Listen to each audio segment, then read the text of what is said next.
Hello students, welcome to my YouTube channel CA Rashmi's earning hub. और इस video में मैं आपको करवाने जा रही हूँ ऑपरेशंस रिसर्च का टॉपिक ट्रांसपोर्टेशन प्रॉब्लम। ट्रांसपोर्टेशन की एक वीडियो ऑलरेडी अपलोडेड है जिसका लिंक मैं इसके डिस्क्रिप्शन में शेयर कर रही हूँ।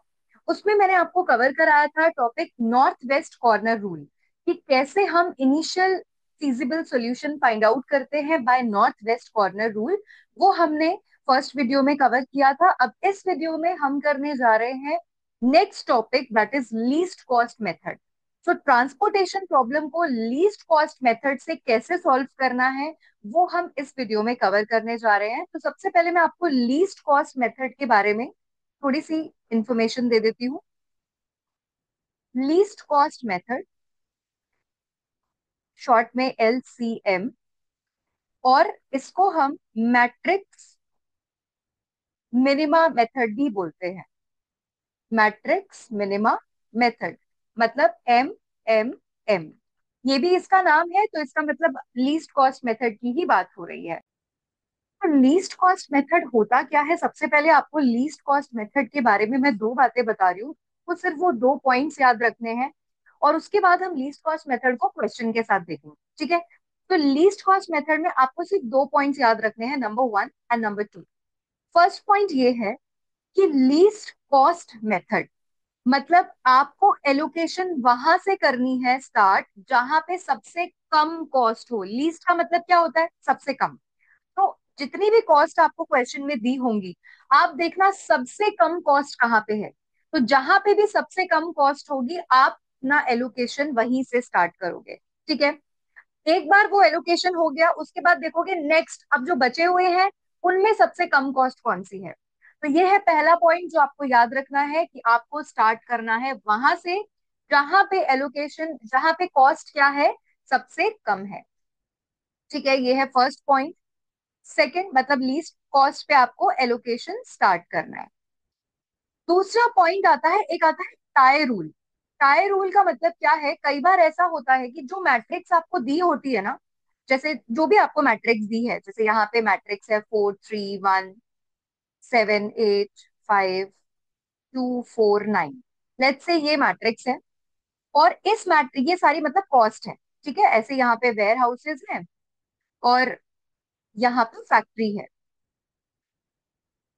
ठीक है? अब आप जब एलोकेशन करोगे तो आपने एलोकेशन अपना लीस्ट कॉस्ट से शुरू किया होगा, पहले वन से स्टार्ट किया होगा, फिर टू देखोगे आप, इस तरह से। टाई रूल ये कहता है कि जब सेम कॉस्ट होती है और वो रिपीट हो रही है, जैसे आप यहाँ पे देखो, यहाँ पे ये 4 है और इधर भी 4 है, तो 4 रिपीट हो रहा है। और अगर आपको एलोकेशन 4 पे करनी पड़े तो आप कौन से 4 को पहले प्रायोरिटी दोगे? मतलब आप इस वाले 4 को फर्स्ट प्रायोरिटी दोगे या फिर आप इस वाले 4 को फर्स्ट प्रायोरिटी दोगे? यहाँ पे सबसे ज्यादा डाउट आता है लीस्ट कॉस्ट मेथड में, जिसे बोलते हैं टाई रूल। और आपको यहाँ पे क्या करना है, अगर सेम कॉस्ट रिपीट होती है तो हमेशा याद रखना आपको वो कॉस्ट सिलेक्ट करनी है जहां पर एलोकेशन मैक्सिमम हो सके, ठीक है? एलोकेशन मैक्सिमम होने का मतलब है, लेट्स से कि यहाँ पे है सामने 70 की कैपेसिटी, ठीक है? और यहाँ पे जो डिमांड है वो है 80 की, ओके? ऐसे ही फिर यहाँ पे देखो, अगर यहाँ पे देखेंगे तो कैपेसिटी है मान लो 20 की और जो डिमांड है वो है 25। अगर मैं एक रफली देखूं तो ये वाला 4 अगर मैं सिलेक्ट करती हूँ तो यहाँ पे एलोकेशन कितना पॉसिबल है? 70 की कैपेसिटी है, 80 की डिमांड है, मतलब 70 का एलोकेशन पॉसिबल है, यस और नो? करेक्ट। और अगर मैं इस वाले 4 को सिलेक्ट करती हूँ तो यहाँ पे कैपेसिटी 20 की है, डिमांड 25 की है, तो ऑब्वियसली हम 20 से ज्यादा एलोकेशन नहीं कर सकते। तो आप कौन सा वाला 4 सिलेक्ट करना है, कौन सी कॉस्ट सिलेक्ट करनी है यहाँ पे जहां पे एलोकेशन ज्यादा हो सके? तो एलोकेशन ज्यादा कहाँ हो रही है? इस 4 पे। F1 और W1 के सामने जो कॉस्ट है वहां पे एलोकेशन ज्यादा हो रही है, तो आपको वो वाली कॉस्ट सिलेक्ट करनी है। That's it. Least cost method में सिर्फ ये दो पॉइंट्स आपको याद रखने हैं। पहला पॉइंट, हमेशा एलोकेशन वहां से स्टार्ट करो जहां पे सबसे कम कॉस्ट है, उसके बाद नेक्स्ट एलोकेशन बचे हुए में से जो सबसे कम कॉस्ट है, फिर उसके बाद जो सबसे कम कॉस्ट है, एंड सो ऑन।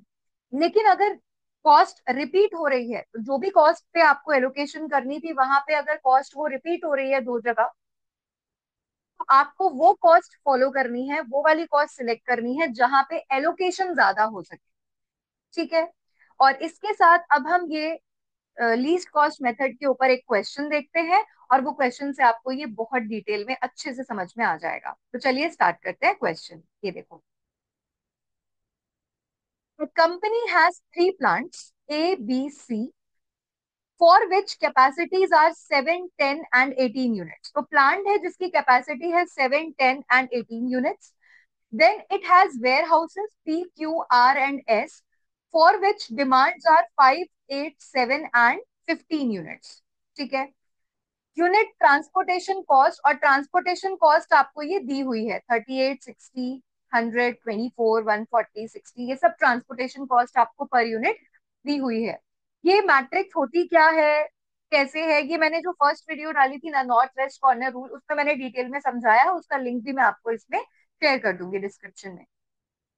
अब आपको फाइंड आउट करना है initial feasible solution bye least cost method. तो आपको लीस्ट कॉस्ट मेथड से इनिशियल फीजिबल सॉल्यूशन या मैट्रिक्स मिनिमा मेथड, मैंने आपको बताया ही था इसके दो नाम होते हैं, तो आप लीस्ट कॉस्ट मेथड भी बोल सकते हो इसको, और मैट्रिक्स मिनिमा मेथड भी बोल सकते हो। ठीक है। क्वेश्चन आपके सामने है, सबसे पहले हम मैट्रिक्स बनाते हैं। चलिए, तो इसका सॉल्यूशन स्टार्ट करते हैं हम। सबसे पहले देखो, ऊपर हम यहाँ पे लिखेंगे वेयर हाउस। ओके। अब वेयर हाउस हमारे कौन कौन से हैं, चार हैं, पी, क्यू, आर और एस। और यहाँ पे हम लिख देते हैं फैक्ट्री, या फिर आप इसको प्लांट भी बोल सकते हो, क्वेश्चन में प्लांट लिखा था ना, ये देखो, थ्री प्लांट, तो हमने प्लांट लिख दिया। कौन कौन से, ए, बी और सी। ठीक है। यहाँ पे बनाएंगे कैपेसिटी, और यहाँ पे लिखेंगे हम डिमांड। सबसे पहले हमें ये भी चेक करना होता है कि कैपेसिटी और डिमांड जो है उनका टोटल बराबर होना चाहिए। अगर वो टोटल अलग अलग है, इसका मतलब प्रॉब्लम हमारी अनबैलेंस्ड प्रॉब्लम है। और अनबैलेंस्ड प्रॉब्लम को कैसे सॉल्व करते हैं वो भी मैं आपको सिखाऊंगी, लेकिन यहाँ पे हमें सबसे पहले चेक करना है कि प्रॉब्लम हमारी बैलेंस्ड है या फिर अनबैलेंस्ड है। ठीक है। तो देखो, कितनी कैपेसिटी है प्लांट ए बी सी की, 7, 10 एंड 18। तो मैं यहाँ पे लिख देती हूँ, ए के सामने 7, देन 10 और फिर 18। अगर आप इसका टोटल करोगे तो टोटल बनेगा 35। ठीक है। अब डिमांड देख लेते हैं, वेयर हाउसेस की डिमांड क्या है, पी क्यू आर एस की 5, 8, 7 एंड 15। तो हम यहाँ लिख देते हैं 5, 8, 7 एंड 15। ठीक है। तो ये डिमांड हो गई, और जब आप डिमांड का टोटल करोगे, इन चारों का टोटल करोगे, तो वो भी ऑटोमेटिकली आप देखोगे 35 ही आएगा। तो इसका मतलब है डिमांड का जो टोटल है और जो कैपेसिटी का टोटल है वो टैली हो रहा है, यानी कि जो हमारी प्रॉब्लम है वो बैलेंस प्रॉब्लम है। तो मैं क्या यहाँ पे लिख सकती हूँ, demand, total demand is equal to total capacity is equal to 35 unit. ठीक है। तो इसका मतलब क्या है, therefore it is balanced problem. तो ये कौन सी प्रॉब्लम है, बैलेंस्ड प्रॉब्लम है। तो इसीलिए डीजनरेसी की और कोई बात आती ही नहीं है। तो बिल्कुल सिंपल बैलेंस्ड प्रॉब्लम वाला क्वेश्चन है। अब चलिए इसको सॉल्व करते हैं। अब यहाँ पे कॉस्ट हमें दी हुई है, वो हम लिख लेते हैं, 38, 140 एंड 80। 38, 140, 80। नेक्स्ट 60, 60, 20। 60, 60, 20। नेक्स्ट 100, 80, 120। 100, 80, 120। और लास्ट 24, 120, 40। यहाँ लिख देते हैं 24, 120 एंड 40। ठीक है। ये पूरी की पूरी मैट्रिक्स आपके सामने तैयार हो गई है। अब आपको इस मैट्रिक्स को सॉल्व करना है बाय लीस्ट कॉस्ट मेथड। ठीक है। अब देखो ये कॉस्ट आपके सामने है, ये सारी की सारी कॉस्ट आपके सामने है, 38, 60, 100, 24 एंड सो ऑन। अब आप इसमें चेक करो कि सबसे कम कॉस्ट कौन सी है हमारी, सबसे लीस्ट कॉस्ट यहाँ पे देखो कौन सी है। तो लीस्ट कॉस्ट हमारी है, ये देखो 20। यस और नो, 20 है लीस्ट कॉस्ट, 20 से कम तो कुछ भी नहीं है। तो यहाँ पे हम एलोकेशन करेंगे। ठीक है, इसके सामने देखो ये फैक्ट्री सी है और कैपेसिटी है उसकी 18 यूनिट्स की। लेकिन आप ऊपर देखो, वेयर हाउस क्यू है और क्यू की डिमांड सिर्फ 8 यूनिट्स की है। तो जब डिमांड सिर्फ 8 की है तो आपकी कैपेसिटी बेशक 18 यूनिट्स की हो, लेकिन आप 8 से ज्यादा एलोकेट नहीं कर सकते। तो हम यहाँ पे एलोकेट कर देंगे, कितना एलोकेशन कर देंगे हम, 8 यूनिट्स एलोकेट कर देंगे। ठीक है, जैसे ही आपने 8 यूनिट्स एलोकेट की, ये जो कैपेसिटी है ये 18 की जगह अब रह जाएगी 10 की, क्योंकि 8 यूनिट्स ऑलरेडी यहाँ पे ट्रांसपोर्ट हो चुकी हैं। और ये जो वेयर हाउस है क्यू, इसकी पूरी डिमांड फुलफिल हो चुकी है। तो अब ये और कहीं से यूनिट्स नहीं ले सकता, तो इसको कट कर देते हैं।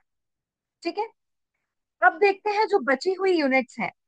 बची हुई कॉस्ट में देखो आप, सबसे कम कॉस्ट कौन सी दिख रही है, नेक्स्ट सबसे कम कॉस्ट कौन सी है हमारी, 20, जो बची हुई है रिमेनिंग 38, 124, ये सब, इनमें से सबसे कम कॉस्ट कौन सी है, सबसे कम कॉस्ट है देखो 24। ठीक है, तो अब हम एलोकेशन करेंगे 24 पे। कैसे, प्लांट ए की कैपेसिटी, इसके सामने प्लांट ए है, प्लांट ए की कैपेसिटी देखो 7 की है, राइट। और यहाँ पे नीचे वेयर हाउस जो एस है, उसकी जो डिमांड है वो 15 की है। तो उसकी डिमांड ऑल दो 15 यूनिट्स की है, लेकिन हमारे पास यूनिट्स अवेलेबल ही कितनी है, 7। तो हम एलोकेशन कितना कर सकते हैं यहाँ पे, 7। तो देखो ये 24 के ऊपर में एलोकेशन कर दिया मैंने 7। ठीक है, जैसे ही 7 यूनिट्स एलोकेट हुई, ये जो नीचे वेयर हाउस एस की जो डिमांड थी 15, वो 15 से हट के अब 8 यूनिट्स की रह जाएगी, क्योंकि 7 यूनिट्स उसको ऑलरेडी मिल चुकी है। करेक्ट, यस और नो, मिल चुकी है। आगे चलते हैं उसके बाद। और ये जो प्लांट ए है, इसकी पूरी कैपेसिटी यूटिलाइज हो चुकी है, तो इसको कट कर देते हैं कि अब ये किसी और को सप्लाई नहीं कर पाएगा। ओके, अब जो रिमेनिंग कॉस्ट है, जो रिमेनिंग कॉस्ट है बाकी, उनमें से आप देखो नेक्स्ट लीस्ट कॉस्ट कौन सी है, सबसे कम कॉस्ट कौन सी है। अगर आप देखोगे तो सबसे कम कॉस्ट है ये 40, राइट। तो इस पे एलोकेशन कर देते हैं। अब देखो यहाँ पे 40 है फैक्ट्री सी की कॉस्ट। अब फैक्ट्री सी जो है, वो कैपेसिटी है उसकी 10 यूनिट्स की, और इधर से जो एस है वेयर हाउस, उसकी जो डिमांड है वो 8 की है। अब एस की जब डिमांड ही 8 की है, तो क्या हम उसे 10 यूनिट थोड़ी सप्लाई कर सकते हैं, कितना एलोकेशन करेंगे हम, 8 का एलोकेशन करेंगे। ठीक है, जैसे ही हमने 8 यूनिट्स एलोकेट की, ये जो वेयर हाउस एस है इसकी पूरी रिक्वायरमेंट कंप्लीट हो गई, ये कट हो जाएगा यहाँ से। और जो फैक्ट्री सी है, उसकी कैपेसिटी 10 की जगह अब 2 रह जाएगी, क्योंकि 8 यूनिट्स ऑलरेडी ट्रांसपोर्ट हो चुकी हैं। ठीक है, चलते हैं नेक्स्ट स्टेप पे। नेक्स्ट स्टेप देखो, सबसे कम कॉस्ट कौन सी है, जितनी भी रिमेनिंग कॉस्ट है आप वहां देखो सबसे कम कॉस्ट कौन सी है। सबसे कम कॉस्ट देखो बची क्या है, 140, 80, 80 और 120। आप देखो कम कॉस्ट तो 80 है, लेकिन 80 यहाँ पे दो जगह है देखो, इधर भी 80 है और यहाँ भी 80 है। तो आपको कौन सा वाला 80 जो कॉस्ट है वो सिलेक्ट करनी है, कौन सी कॉस्ट सिलेक्ट करनी है आपको। मैंने अभी आपको समझाया था टाई रूल। टाई रूल क्या कहता है कि जब भी दो कॉस्ट में टाई हो रहा होगा, तो आपको वो कॉस्ट सिलेक्ट करनी है जहां पे एलोकेशन ज्यादा हो रहा हो। तो जरा चेक करते हैं, देखो ये जो बी के सामने 80 है ना, इसकी कैपेसिटी है 10 की और डिमांड है 7 की। तो अगर आप एलोकेशन कर भी पाओगे तो 7 का ही कर पाओगे। और जो ये दूसरा वाला 80 है सी के सामने, यहाँ पे देखो कैपेसिटी है 2 की और डिमांड है 5 की। तो अगर आप एलोकेशन कर पाओगे तो सिर्फ 2 यूनिट्स का कर पाओगे। तो बताओ कौन सा 80 हमको सिलेक्ट करना चाहिए, जहां पे एलोकेशन ज्यादा हो सके। तो एलोकेशन ज्यादा कहाँ पे हो पा रही है, जो बी के सामने 80 है, तो हम इसे सिलेक्ट करेंगे। और देखो कैपेसिटी है 10 की, डिमांड है 7 की, तो 7 यूनिट्स एलोकेट हो जाएंगी। जैसे ही 7 यूनिट्स एलोकेट हुई, ये जो बी की कैपेसिटी है ये 10 से हटके 3 रह जाएगी, और आर की जो डिमांड है वो पूरी यूटिलाइज हो गई, ये कट हो गया। ठीक है। अब बची है सिर्फ ये दो कॉस्ट, 140 और 80। तो आप देखो ये सिंपल डायरेक्ट एलोकेशन होगा। बी 140 पे एलोकेशन होगा। देखो यहाँ पे बी की कैपेसिटी है 3 की, और पी की जो डिमांड है वो 5 है, तो दोनों में से जो कम होता है वही एलोकेट कर पाते हैं हम। 3 यहाँ पे एलोकेट कर देंगे। अब ये रह जाएगा 2। और बी जो है उसकी पूरी कैपेसिटी खत्म हो चुकी है, तो इसको हम कट कर देते हैं। करेक्ट। अब ये देखो यहाँ पे 80 जो है इसके ऊपर देखो, ये सी की कैपेसिटी 2 की है, और यहाँ पे पी की जो डिमांड है वो भी 2 की है। ऑटोमेटिकली ये 2 यहाँ पे एलोकेट हो जाएगा। ठीक है। और ये बैलेंस हो गया। देखो ये पूरा सी भी यहाँ पे पूरी कैपेसिटी यूज हो गई, पी की भी पूरी डिमांड फुलफिल हो गई। तो मतलब हमने जो क्वेश्चन सॉल्व किया है वो बिल्कुल करेक्टली सॉल्व किया है। तो सारे के सारे एलोकेशन हो चुके हैं। हमें ये हमारा इनिशियल फिजिबल सॉल्यूशन है। अब हमें इसमें टोटल कॉस्ट फाइंड आउट करनी है। तो टोटल कॉस्ट हम कैसे फाइंड आउट करेंगे, ये देखो। टोटल कॉस्ट में देखो सबसे पहले ये जो है ए, प्लांट ए से जा रहा है वेयर हाउस एस में। कितनी यूनिट्स जा रही है, 7 यूनिट्स, और एक यूनिट की कॉस्ट है 24। हम इस तरह से लिखेंगे, ए से एस कितना जा रहा है, 7 यूनिट जा रही है, एक यूनिट की कॉस्ट है 24। आप इन दोनों को मल्टीप्लाई कर दोगे तो ये आंसर, ये रुपीस लिख देती हूँ मैं यहाँ पे, तो मल्टीप्लाई करके आ जाएगा 168। ठीक है।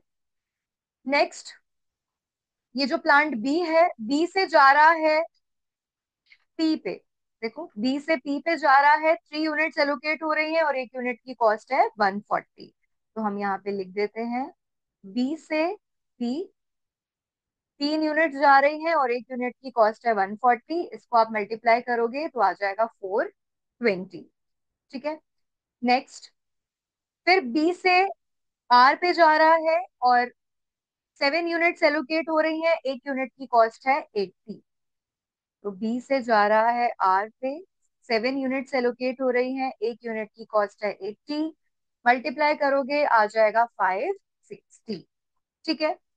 नेक्स्ट, अब प्लांट सी से देखो, सी से पी पे जब जा रहा है तो 2 यूनिट्स जा रहे हैं, और एक यूनिट की कॉस्ट है 80। तो सी टू पी 2 यूनिट जा रहे हैं, एक यूनिट की कॉस्ट है 80, तो ये आ जाएगा 160। नेक्स्ट, सी से फिर एलोकेशन ट्रांसपोर्टेशन हो रहा है क्यू पे, 8 यूनिट्स, और एक यूनिट की कॉस्ट है 20।